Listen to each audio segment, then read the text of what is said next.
My guest tonight is an Emmy Award-winning journalist who is the co-host of CBS This Morning and editor-at-large of O Magazine. She has a new book, a collection of letters called Note to Self, Inspiring Words from Inspiring People. Please welcome Gayle King.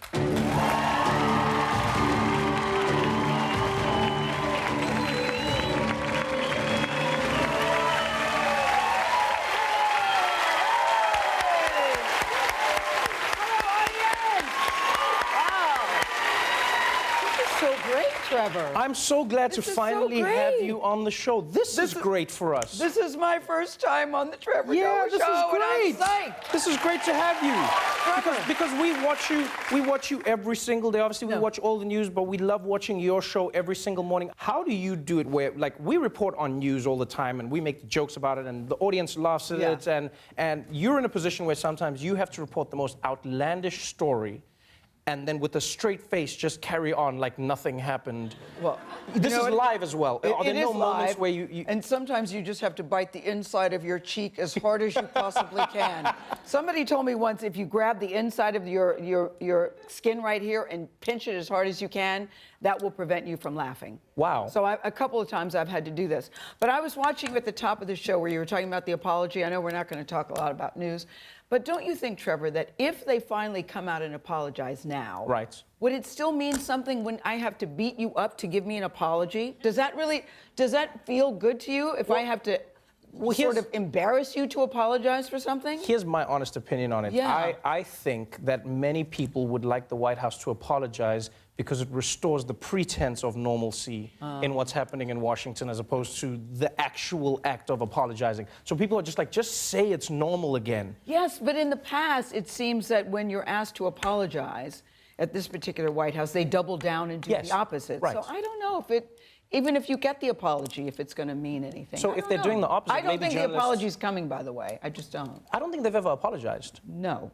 Yeah, I don't think they've ever... I think the only apology I've ever heard Trump give was about the pussy grab tape. Yeah. That was the only one, which I think he regrets because then afterwards he couldn't take it back. He was like, I don't know if that tape was real. People were like, you apologize. And he's like, damn it. That's why I don't apologize. But I don't want to inundate you with news. You talk about that news all the time. I want to talk to you about all the other exciting news you get to do. You get to cover really serious stories. And then, like, for instance, the story coming up now, you get to go and cover the royal wedding. I am psyched about that. I am leaving tomorrow on a jet plane, going to England, and I'm so excited about this. Why?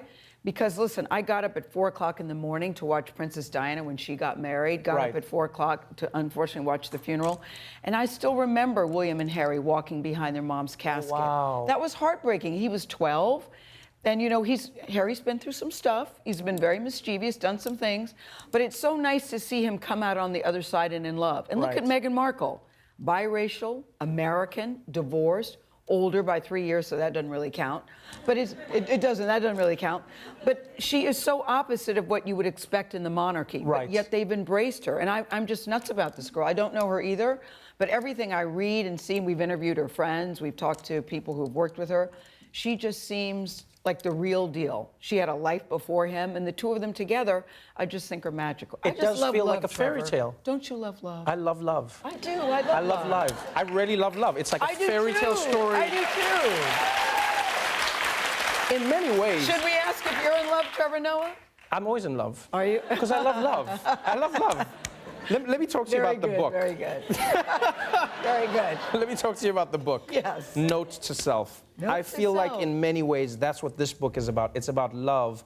It's about love that people have for themselves, a love that they may not have had expressed to them by others. And now as adults, they get to talk to themselves about where did the idea come from and how do you get somebody to truthfully write a note to their younger selves? Well, it's just a matter of reflecting on your life. And if you could go back, what would you tell your younger self? We all have life lessons that we've learned along the way.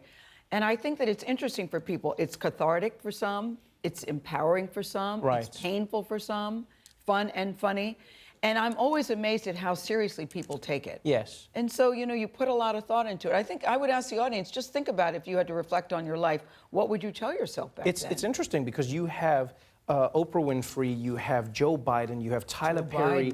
You have these beautiful stories. John Lewis. I wanted to read this passage of Tyler Perry's that really got to me. And he says here, I know that you don't know this right now, writing to his younger self. Yeah. But who you become is being shaped inside of every one of those bad experiences. The good, the bad, and yes, even the ugly ones. They're all going to work together for your good. Yes. And it's powerful because you feel like in this story, I learned about Tyler Perry in a tiny little note to himself, more things than I've learned in most interviews. You know, it's interesting. He was the one that told me that that was cathartic for him, that he had never really thought about it. Look at Tyler's life, who is now a mogul, as you know, in Hollywood. But he, you know, was writing the plays. He was expecting a big audience. Only 32 people showed up the first night. But he has now turned that into Tyler Perry Studios, which is bigger than Warner Brothers. It's bigger than Warner Brothers. What Tyler Perry has created in the city of Atlanta, his own studios with his own sound stages. He's huge. And so to come from where he came from and was abused, he talks about how he was abused as a child, to come from where he's come from to now is amazing. It really is beautiful. Amazing. It's inspired me to write a note to myself as a kid. I've thought to myself, if I could write a note to myself, what would it be? And the note I thought of was... Would you think about doing it for us? Yeah, mine was 13, 26, 18, 47, 5, 3, which was the winning lottery numbers that I wish I knew.